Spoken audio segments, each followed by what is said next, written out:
It was a moonless night on October 29, 1914, when two Ottoman warships slipped silently into the Black Sea. The coastal city of Odessa slept in peace, unaware that war was about to erupt upon its shores. As the ships anchored into position, the crew readied their torpedoes. With a thunderous roar, the first missile struck a Russian gunboat.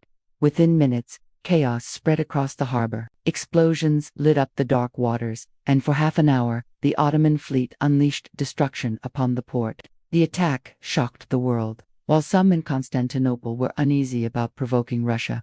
This raid made the Ottoman Empire's entry into the First World War inevitable. Just 2 weeks later, the Sultan issued a dramatic proclamation, a jihad, a holy war, calling Muslims across the empire to rise against the Allied powers. After years of uncertainty, the Ottomans had now cast their lot with the Central Powers, but the road to war had begun long before that fateful night. 2 months earlier, the empire had already aligned itself with Germany, secretly granting refuge to German warships fleeing Allied pursuit. By closing the Turkish Straits to British shipping, the Ottomans had effectively chosen a side. The Middle Eastern front of World War I was now open a campaign that would bring unimaginable suffering and reshape the modern Middle East for generations to come. Once the Ottoman Empire officially entered the conflict, its immediate focus turned to its rugged eastern border, the frontier with the Russian Empire. Here, amid the frozen Caucasus Mountains, Ottoman leaders saw an opportunity to reclaim territories lost decades earlier and to relieve pressure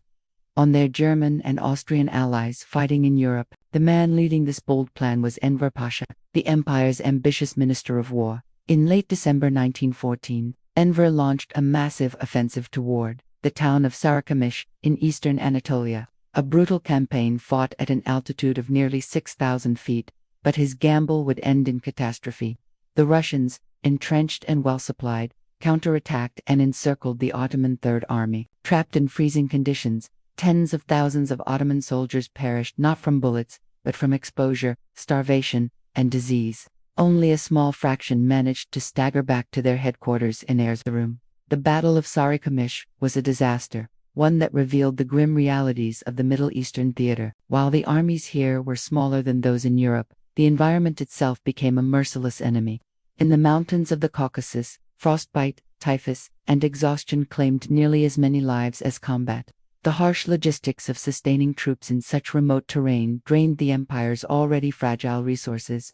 Entire villages were stripped bare to feed the front, leaving civilians to starve. Humiliated by the defeat, Enver Pasha blamed the collapse not on his poor planning, but on what he claimed was the disloyalty of the region's Armenian population, a fateful accusation that would later have tragic consequences. For the Ottomans, the war in the Caucasus was more than just another battlefront. It was an existential struggle. It was here that they concentrated most of their men and supplies, determined to defend their eastern frontier at any cost. But while the empire's attention was drawn to the mountains, fighting erupted elsewhere. In the south, the Mesopotamian front began modestly when British Indian troops landed at Basra, a key trade hub on the Persian Gulf. The operation's success encouraged Britain to push deeper into Mesopotamia, seeking to secure oil supplies and protect access to India. Meanwhile, in Egypt, it was the Ottomans who took the offensive.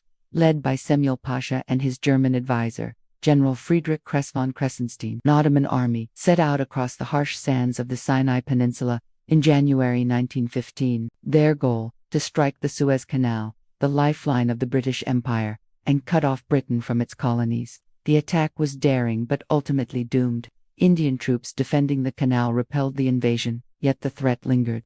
For the next 2 years, the canal remained a constant point of tension. Beyond these official fronts, the war seeped into supposedly neutral lands. Persia, modern-day Iran, was one such casualty.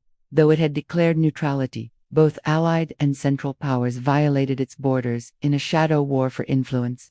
Russian and British troops clashed with Ottoman and German forces across Persian territory, while German agents, most notably Wilhelm Wasmus, sometimes called the German Lawrence of Arabia, stirred up local revolts against British control. The result was devastating. Towns burned, farms collapsed, and famine swept across the countryside. An estimated 2 million Persian civilians perished, though their suffering was largely forgotten in the war's broader narrative.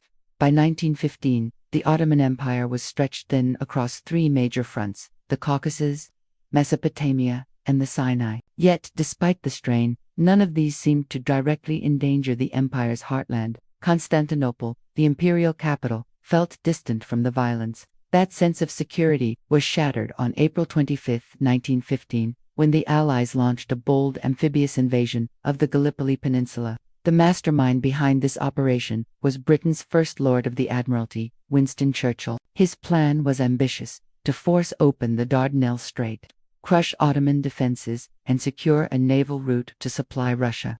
A direct blow to the Turkish Straits, Churchill believed, might knock the Ottoman Empire out of the war altogether. But the initial naval assault in March failed disastrously, as Ottoman mines and artillery tore through the Allied fleet. So the plan shifted. Instead of fighting by sea, the Allies would land troops on the peninsula itself and seize control of the high ground overlooking the strait. By late April, tens of thousands of soldiers, British, French, Australian, and New Zealander, were packed aboard ships bound for Gallipoli. But the Ottomans were ready. Under the guidance of German General Otto Lehmann von Sonders, the defenders had constructed a deep network of trenches, bunkers, and machine gun nests that turned the peninsula into a fortress. When the first Allied troops landed at Anzac Cove and Cape Helles, they met a wall of fire. Entire companies were wiped out before reaching the beach. Out of the first 200 men to come ashore, barely 20 survived. Despite the horror, reinforcements kept coming, and soon the Allies seemed close to capturing the crucial ridges above the beaches. Then came one of the most famous moments in Turkish history. Mustafa Kemal, a determined Ottoman commander who would later become Ataturk, the founder of modern Turkey, rallied his men with a single order: "I do not order you to attack, I order you to die."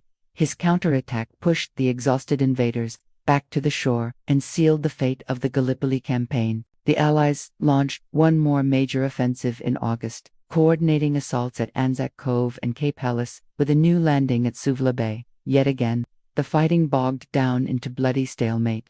By November, it was clear that the campaign had failed. The entry of Bulgaria into the war allowed Germany to send heavy artillery to the Ottomans, further crushing Allied morale. Over the next 2 months, British and French troops evacuated the peninsula, a rare retreat carried out without major loss. Gallipoli was a triumph for the Ottoman defenders and a humiliation for the Allies. It cemented the reputation of commanders like Mustafa Kemal and gave the Turkish people a rallying symbol of resistance. But even as the guns thundered at Gallipoli, a darker chapter was unfolding within the empire itself. On April 24, 1915, just one day before the Allied landings, Ottoman authorities arrested hundreds of Armenian intellectuals and community leaders in Constantinople. Most were deported or executed. It was the beginning of one of the 20th century's first genocides. Under the orders of Interior Minister Talat Pasha, the Ottoman government began a systematic campaign to eliminate its Armenian population. For years, tensions had simmered between the Muslim Turkish majority and Christian minorities, especially the Armenians. The rise of the Young Turks and their vision of a more ethnically pure Turkish state turned suspicion into hatred. When war broke out with Russia, Ottoman leaders portrayed Armenians as traitors aiding the enemy. From early 1915, Armenian soldiers serving in the Ottoman army were disarmed and forced into labor battalions, where most were worked to death or executed. In eastern provinces like Van, the brutal Governor Cevdet Bey unleashed mass killings that drove the local Armenian population to revolt. The city of Van held out for months under siege until rescued by advancing Russian troops. But elsewhere, there was no salvation. By the end of 1916, between 500,000 and 1 million Armenians were dead, with hundreds of thousands more forced to march through the Syrian desert or converted under duress. Entire communities were erased from Anatolia. It was a wound that would scar the empire forever. As the genocide unfolded, the war in the Caucasus raged on. Between 1915 and 1917, 3/4 of all Ottoman casualties occurred on this front alone.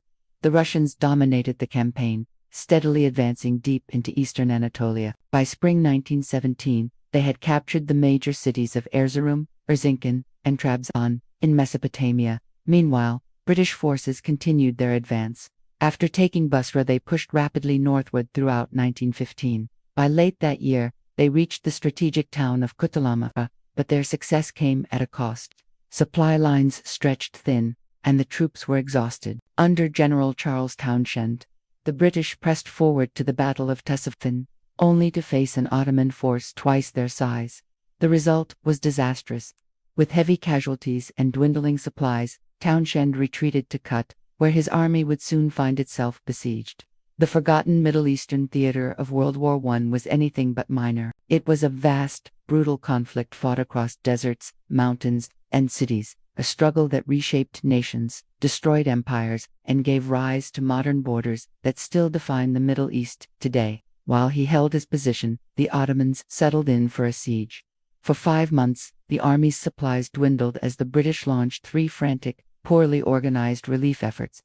Ultimately, Townshend surrendered. The siege of Kut was a humiliating defeat for Britain. The battle triggered a widespread reorganization of operational, administrative, and logistical responsibility, which halted the front for nearly a year. While the front stalled in Mesopotamia, Britain's diplomatic overtures in Arabia finally bore fruit.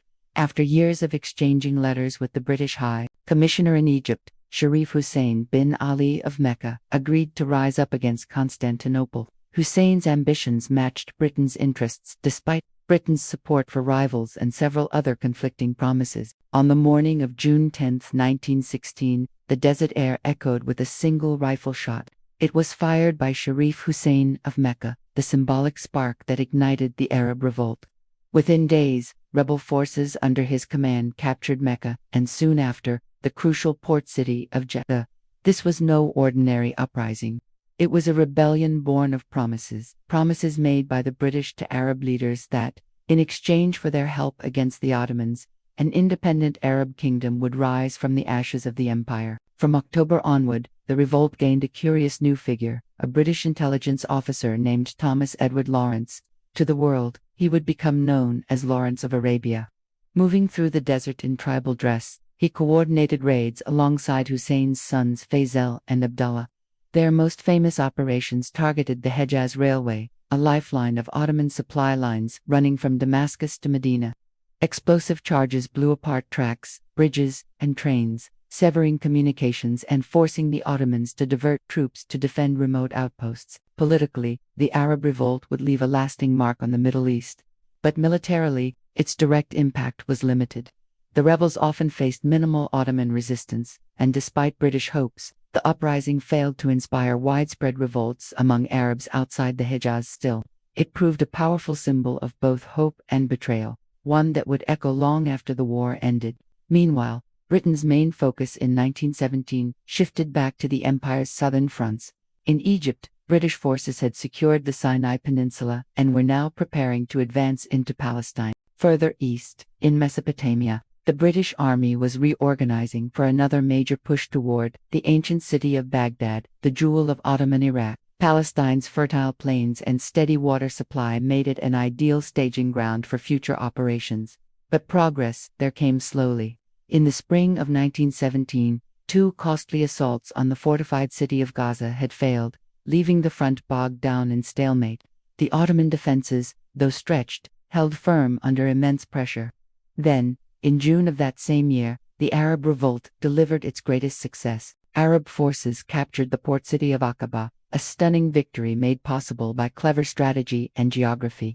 The Ottoman garrison had expected any attack to come from the sea, where defenses were strong. Instead, the rebels struck from the landward side, through the unguarded desert. With naval support from the British Royal Navy providing bombardments offshore, the port fell, opening a vital supply route for the Arab forces. At the same time, in Mesopotamia, the tide had turned. Under the capable command of General Stanley Maud, British and Indian troops advanced methodically up the Tigris River. Ottoman defenses crumbled under relentless pressure, weakened by years of exhaustion, disease, and desertion. On March 11, 1917, British forces triumphantly entered Baghdad. Standing before the city's inhabitants, General Maud declared, "Our armies do not come to your cities as conquerors, but as liberators." It was a statement meant to reassure, but one that history would later view with deep irony. Half a year later, British momentum shifted once again to the west. General Edmund Allenby, commanding the Egyptian Expeditionary Force, had rebuilt and resupplied his army after the failures at Gaza. The Ottoman forces, however, were now on the brink of collapse. Desertions were rampant, supplies were scarce, and morale was low. When Allenby launched his third attack on Gaza in late October 1917, he brought with him the full weight of British industrial might, overwhelming artillery barrages, the latest Mark V tanks, and nearly 10,000 chemical shells. The Ottoman lines, shattered by the bombardment, finally broke. The British pursued them northward across the plains of Palestine. By December, Allenby marched into Jerusalem. Church bells rang across Britain. Newspapers hailed it as a historic triumph, and one cartoon boldly proclaimed the victory the last crusade. But behind the headlines, the Ottoman world was falling apart. The year 1918 marked the final turning point in the forgotten Middle Eastern theater.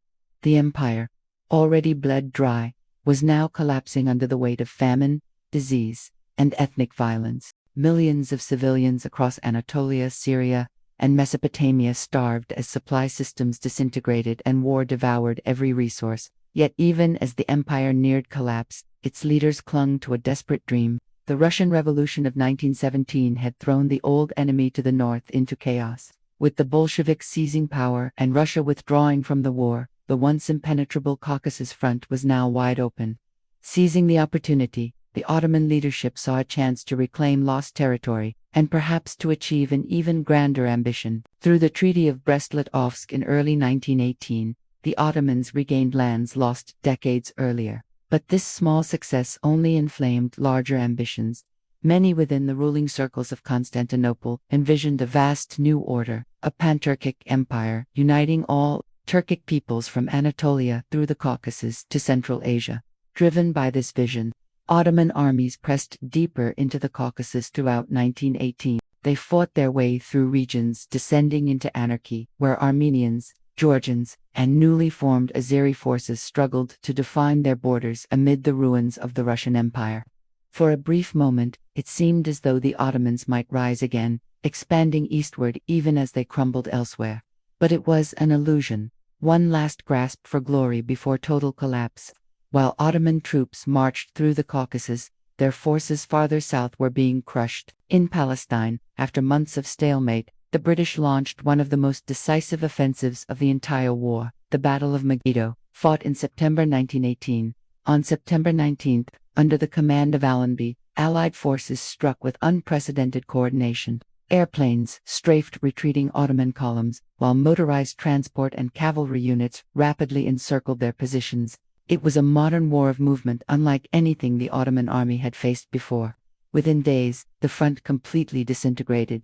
Tens of thousands of Ottoman soldiers were captured. Those who tried to flee found their retreat cut off by air attacks and mechanical transport, a foretaste of the mechanized warfare that would define the next century. The collapse was total.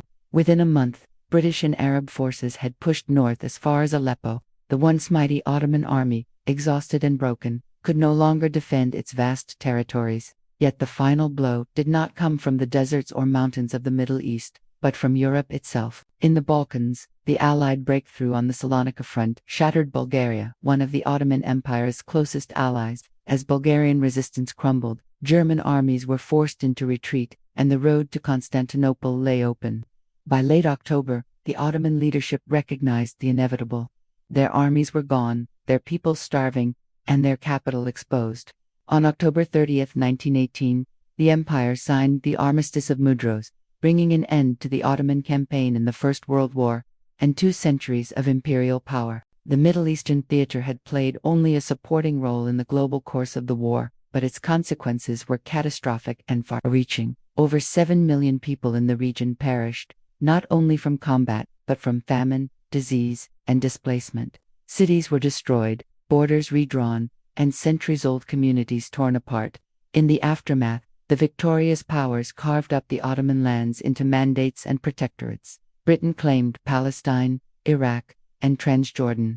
France took Syria and Lebanon. Arabia was left to its tribes, while the seeds of new conflicts were planted across every border. The Arab Revolt, once envisioned as the birth of a united Arab state, ended in disappointment and division. The Pan-Turkic dream of the Young Turks died alongside their empire, and in Anatolia, a new struggle was about to begin.